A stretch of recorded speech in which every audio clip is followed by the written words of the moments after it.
8월 27일 목요일 새벽 예배 하나님 앞에 올려드리도록 하겠습니다. 제가 기도하고 오늘 예배 하나님께 올려드리겠습니다. 살아계신 하나님, 새벽에 주의 말씀 사모하여 모인 우리 모두를 기억하여 주시고 하늘의 은혜를 부어 주옵소서. 시대가 어둡습니다. 어두운 시대 가운데 분별력을 허락하셔서 주님 기뻐하시는 것을 따라 행할 수 있는 우리 모든 남가주 사랑의 교회 성도님들 다 될 수 있도록 주여 은혜 내려 주옵소서. 주의 음성 기다립니다. 주의 음성 사모하는 자마다 주의 음성 듣는 귀한 예배의 시간 될 수 있도록, 기도의 시간 될 수 있도록 은혜 내려 주옵소서. 모든 영광은 주님의 것입니다. 홀로 영광 받아 주옵소서. 감사드리며 예수님의 이름으로 기도드립니다. 아멘. 오늘 함께 하나님의 말씀 보도록 하겠습니다. 오늘 하나님께서 우리에게 주시는 말씀은 고린도전서 8장 8절부터 13절까지 말씀입니다. 고린도전서 8장 8절부터 13절까지 말씀입니다. 제가 가진 성경은 272면에 있습니다. 제가 읽도록 하겠습니다.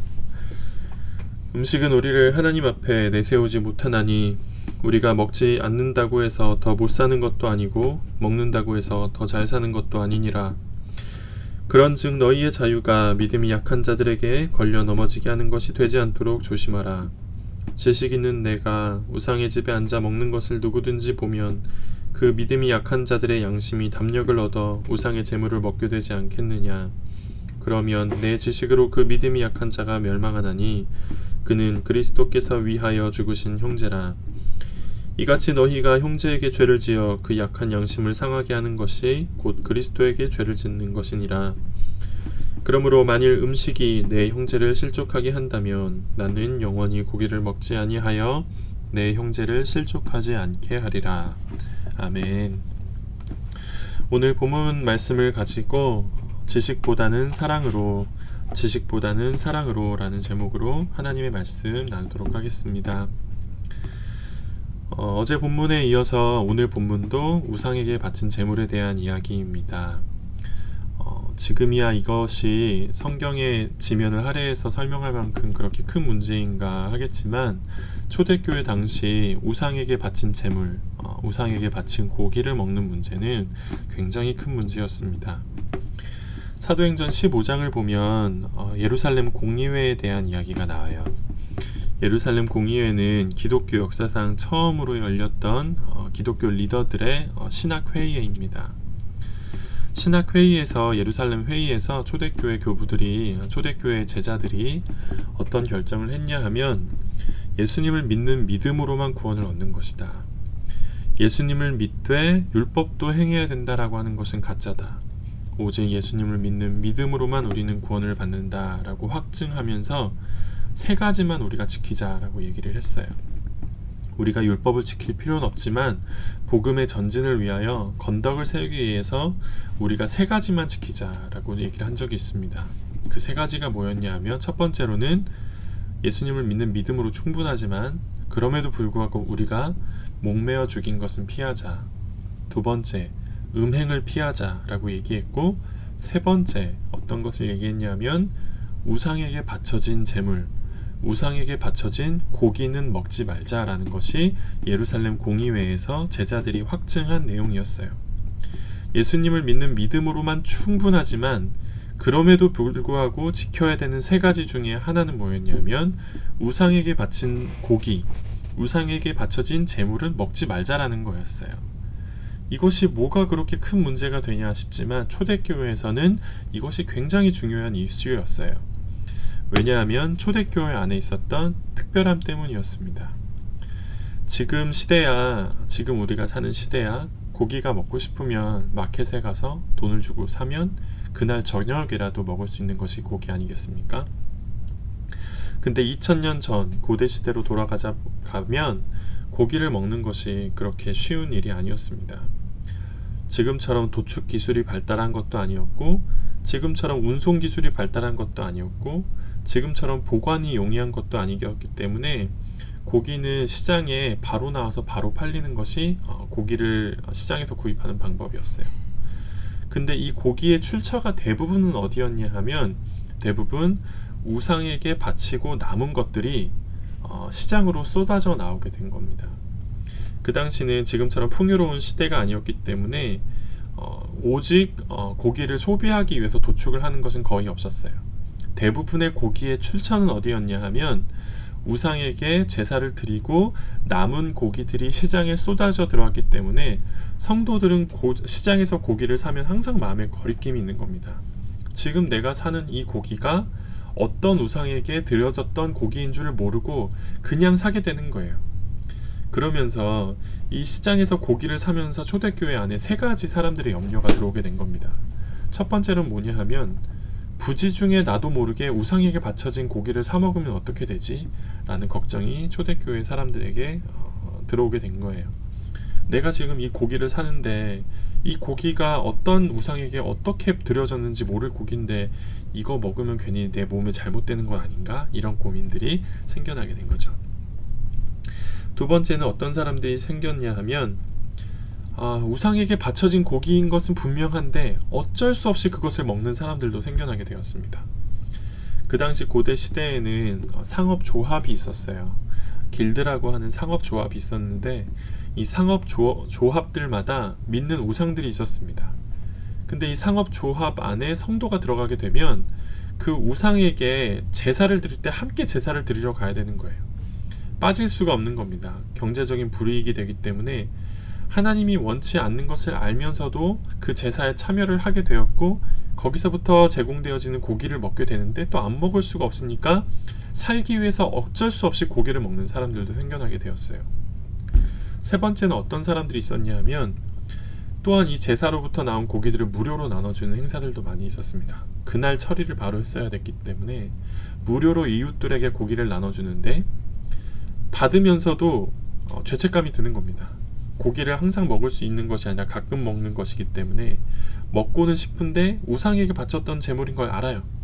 그럼에도 불구하고 어떤 생각을 했냐면 하나님이 이 정도는 이해해 주실 것이다 라는 생각을 하면서 그 고기를 먹는 사람들도 있었어요. 정리하자면 이겁니다. 내가 나도 모르게 죄를 지을까봐 염려하는 사람 첫 번째. 두 번째, 살기 위해서는 어쩔 수 없이 하나님이 기뻐하지 않는 걸 알면서도 먹는 사람들. 세 번째, 하나님이 원치 않는 건 알지만 이 정도는 이해해 주실 것이다 라고 생각하면서 받아먹는 사람들이 생겨나게 되었어요. 이런 사람들이 많아지면서 초대교회 안에 두 파가 나눠지게 된 겁니다. 먹어도 된다라고 하는 사람이 있고 먹으면 안 된다라고 하는 사람들이 생겨나게 된 거예요. 먹어도 된다라고 하는 사람들은 신명기 말씀 보면 하나님은 한 분이시라고 하지 않는가. 우상은 가짜야. 우상은 없는 신인데 못하러 우상에게 바쳐진 제물을 못 먹을 이유가 뭐가 있어. 하나님은 한 분 하나님이시니 고기 먹어도 돼 라고 하는 사람들이 생겨나게 되었고 한편은 출애굽기 34장 말씀에 고기 먹지 말라라고 하나님이 했으면 먹으면 안 되는 거 아닌가 라고 하면서 서로 말씀으로 싸우는 사람들이 초대교회 안에 생겨나게 되어진 것이에요. 이 싸움이 사도 바울의 귀에 들어가게 되었고 사도 바울이 내려주는 결론이 오늘 본문 말씀입니다. 어떤 이야기인가? 8절 말씀, 고기 성분 자체가 문제가 되는 것이 아니다. 고기, 우상에게 바쳐진 이 고기, 이 물질 자체가 문제가 되는 것이 아니다. 문제가 되는 것은 무엇이냐 하면 이 고기를 먹음으로 인해서 누군가가 실족하게 된다면 우리가 이 고기 먹는 것을 좀 포기해야 되지 않겠는가. 13절 말씀, 내가 이 우상에게 바쳐진 고기를 먹음으로 누군가가 실족하게 된다면 나는 이 고기를 평생 먹지 않겠다라는 것이 사도 바울의 처방이고 우리 모두에게 주는 사도 바울의 기준이에요.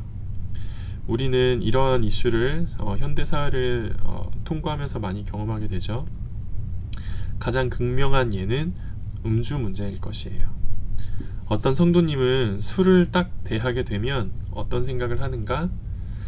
이것을 마시면 하나님이 그렇게 기뻐하진 않을 것이라고 생각을 해요. 근데 현대 사회를 살기 위해선 어쩔 수 없어. 이 정도는 어쩔 수 없는 필요악이야. 악은 아닐 수도 있겠지만 이 정도는 먹어도 돼. 이거는 살기 위해서 어쩔 수 없어 라고 이야기하면서 초대교회 상업조합에 들어가 있었던 사람들처럼 이야기하는 사람들도 있을 거예요. 살기 위해서 접대하는 것은 어쩔 수 없는 일이야. 살기 위해서 오늘 하루 살기 위해서 음주하는 것은 어쩔 수 없는 일이야 라고 하면서 음주를 자연스럽게 하시는 분들도 계실 거예요. 어떤 분들은 하나님께서 기뻐하지 않으실 수는 있지만 이 정도는 하나님도 이해해 주실 것이야 라고 초대교회 사람들처럼 이야기하시는 분들도 있을 거예요. 하나님이 기뻐하시진 않겠지만 이 정도는 하나님도 시대를 계산해서 문화적인 산물이니까 이해해 주시겠지라고 하는 사람들도 있을 거예요. 해답은 무엇입니까? 술 그 본질 자체를 우리가 연구하는 것은 별 의미가 없어요. 술은 성경에서 약으로 쓰였네, 술은 예수님도 마셨네, 술은 디모데한테 약으로도 쓰라고 했네. 이 술 자체를 가지고 논쟁을 하는 것은 아무런 결론이 나지 않습니다. 초대교회도 고기를 가지고 말씀으로 서로 싸웠던 것처럼 이 술 자체, 음주 자체를 가지고 다투는 것은 사실 아무 의미가 없어요. 우리가 가운데에 놓고 생각해야 되는 기준은 무엇이냐 하면 영혼이 실족할까 안 할까를 두고 생각하면 답은 너무나 쉽게 나오게 될 것이에요. 예를 들어서 설명해 보겠습니다. 이제 새텀을 앞두고 있으니까 가상의 인물을 놓고 한번 생각해 보겠습니다. 어떤 A라는 신임 순장님이 세워졌습니다. A라는 신임 순장님이 세워지게 되었는데 이 A라는 순장님의 취미는 와인 수집입니다. 와인 모으는 것을 너무 기뻐하고 즐거워하는 분이셨어요. 세계 각지를 돌아다니면서 유명한 와인을 수집하는 와인을 아주 사랑하는 순장님이셨습니다. 근데 순장 임명이 된 다음에 마음에 너무 고민이 되는 거죠. 술 자체가 죄의 문제라서 그런 것이 아니라 이 술 자체가 하나님 기뻐하시지 않는 것이라면 어떻게 되는 거지? 라는 생각을 하게 된 겁니다. 더불어 내가 이제 영혼을 목양해야 되는 사람이 됐는데 이 취미를 계속 유지하는 것이 좋은 것인가 고민을 하다가 답을 내렸습니다. 어떤 답을 내렸냐 하면 하나님도 이 정도는 이해해 주실 거야. 문화의 산물이니까. 그리고 술을 먹는 건 이 시대를 살아가기 위해서는 어쩔 수가 없는 일이야. 이거 안 마시면 비즈니스가 안 되니까. 하나님도 이 정도는 이해해 주실 것이야 하고 거실에 있는 와인을 치우지를 않았어요. 그리고 대망의 첫 순모임이 된 겁니다. 오프라인으로 모여서 순원들이 집에 찾아왔는데 순장님 집에 술병이 가득 있는 걸 본 거죠. 그래서 그 순원이 마침 이 문제에 대해서 고민을 굉장히 많이 하고 있었습니다. 직장에서 음주 문제로 굉장히 신앙적인 스트러글이 많은 상태였는데 순장님한테 물어보는 거죠. 순장님, 이런 문제 때문에 제가 요즘 많이 고민하고 있습니다. 그때 순장님이 자기가 묵상한 대답을 해주는 거예요. 이 시대를 살아가기 위해서는 어쩔 수가 없고 하나님도 이 정도는 이해해 주실 것이다. 성경에서도 이거 죄의 문제라고는 하진 않았다.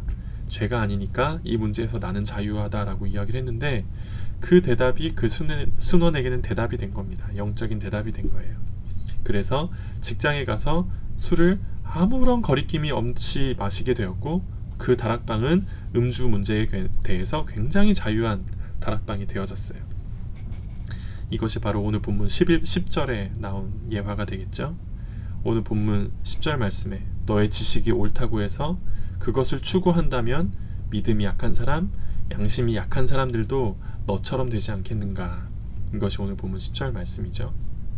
반면 어떤 다른 순장님은 똑같은 취미를 가지고 있었는데 그것을 절연히 끊어내었습니다. 그리고 순원들에게 내가 이런 취미가 있었지만 목양을 하는 사람으로서 이것을 과감하게 끊었다라고 이야기를 하고 어떤 다락방은 음주를 하지 않는 다락방이 되었어요. 술 자체가 죄고 술을 먹고 마시는 것이 죄의 문제가 아니라 두 다락방을 하나님께서 받으신다면 첫 번째 말한 이 다락방을 받으시겠습니까? 두 번째 말한 다락방을 하나님께서 받으시겠어요? 죄의 문제라서 그런 것이 아니라 서로에게 덕을 세우기 위해서 내가 너무나 아끼는 취미이지만 기꺼이 포기한 이 다락방을 하나님께서는 더 많은 은혜를 주시겠지요. 우리가 어떤 문제를 옳고 그름을 판단할 때 우리는 그 사건 자체, 사안 자체, 그 물질 자체를 놓고 이야기를 하는 경우가 많은 것 같아요. 말씀에선 이랬다. 영적인 분별력을 이 시대에 유행하는 신학 사상을 가지고 보았을 때 이건 이렇다. 분석을 하는 많은 경우가 있는데 이것이 잘못됐다라는 것이 아니라 그것보다 가장 선행되어서 앞서서 판단해야 되는 기준이 있습니다. 그것은 무엇이냐? 바로 영혼이에요. 영혼이 실족하는가? 영혼이 실족하지 않는가? 영혼이 하나님과 더 깊은 사귐으로 나아갈 수 있는가? 사귐으로 나아갈 수 없는가? 이 영혼을 기준으로 본다면 어찌 보면 우리 삶에는 굉장히 쉽게 풀려질 일들이 많이 있을 것이에요. 제가 모태신앙인데 어릴 때부터 20대 중반까지 다녔던 교회가 있습니다. 이 교회를 생각하면 한 가지 기억이 나는 사건이 있는데, 그것이 뭐냐 하면 성전 건축이었어요. 제가 옛날에 섬겼던, 제가 어릴 때부터 훈련받았던 교회 담임 목사님이 교회가 점점 커지는 겁니다. 개척을 한 다음에. 근데 주변으로부터 많은 컴플레인이 벌어지는 거죠. 본래는 상가에서 개척을 하셨었는데 상가에서 모이다 보니까 주변 시민들로부터, 주민들로부터 너무 많이 컴플레인을 받는 거예요. 시끄럽다, 사람들이 너무 많아서 교통이 밀린다, 이런 컴플레인을 많이 받다 보니까 자연스럽게 교회 건축 이야기가 나오게 되었습니다. 당회로부터, 또한 집사님들로부터 교회 건축해야 됩니다, 상가에서 계속 못 모입니다 라고 이야기하는데, 제가 다녔던 그 교회 담임 목사님이 많은 고민을 하셨어요. 건축을 하는 것이 맞는가, 가뜩이나 그 시대는 더 지금보다 어려운 상황, 경제적으로 더 힘든 시기였기 때문에 내가 건축을 함으로써 많은 성도들한테 피해가 가는 것이 아닌가 많은 고민을 했다고 합니다. 근데 시대적인 요구가, 상황적인 요구가 너무 커지게 되자 목사님이 큰 결정을 내리게 돼요. 어떤 것이었냐면 주일 예배 때 설교 시간에 얘기하게 됐어요. 여러분, 우리가 너무 사람이 많이 모여서 건축을 하게 됩니다. 근데 저는 여러분 중에 한 분이라도 제가 건축하는 문제 때문에 실족하게 된다면 저는 건축을 하지 않겠습니다 라고 설교 시간에 얘기를 하셨답니다. 솔직히 그 당시 그 목사님은 정말 그런 생각을 하셨대요. 한 명이라도 반대하면 안 하겠다라는 생각을 했는데, 수많은 성도님들이 아무도 실족하지 않겠다라고 이야기하고 성전 건축을 시작하게 되었다라는 이야기를 듣게 되었어요. 이것은 굉장히 아이디어란 이야기이지만 어찌 보면 하나님께서 가장 기뻐하실 모습이 아니었는가 생각합니다. 사실 이렇게 될 일은 사실 굉장히 희미한 일이지만, 굉장히 드문 일이겠지만, 그 목사님이 가지셨던 그 마음 자체가 하나님 보실 때는 참 귀한 마음이었을 것 같아요. 한 영혼이라도 실족한다면 아무리 시대적인 요구가 있을지라도, 아무리 상황적인 요구가 있을지라도 잠시 미룰 수 있는 그 영혼을 사랑하는 한 마음, 한 영혼을 그렇게 소중하게 여길 수 있는 그 심령이 그 교회를 아름답게 빛냈던 것이 아닌가라는 생각을 하게 됩니다. 우리 삶에서 신앙적으로 많이 부딪히는, 신앙적으로 이해 안 되는, 신앙적으로 참으로 복잡한 이슈들이 많이 있을 거예요. 기준은 하나입니다. 그 일이 말씀으로 어떻다 저떻다 옳고 그름을 판단하기보다 이 일을 함으로써 실족하는 사람이 있으면 안 되는데, 이 일로 인해서 다치는 영혼이 있으면 안 되는데, 상하는 영혼이 있으면 안 되는데 하는 상한 영혼, 사랑하는 마음이 있다면 그 일은 하나님께서 받으시고 주님께서 하시는 일이 될 줄로 믿습니다. 오늘 하루 살아가실 때에 정말 하나님의 마음으로, 하나님의 사랑으로 하루를 살아가시는 여러분 되시기를 예수님의 이름으로 축복합니다. 이 시간 함께 기도하고 말씀 마치도록 하겠습니다. 함께 기도할 때, 하나님 분별력을 주십시오. 분별력을 주시되 사랑의 마음 또한 주셔서 사람을 다치게 하는 분별이 아닌 사람 살리는 분별력으로 오늘 하루를 살아갈 수 있도록 은혜 내려달라고 함께 기도하시고 개인 기도의 시간으로 들어가도록 하겠습니다. 함께 기도하시겠습니다.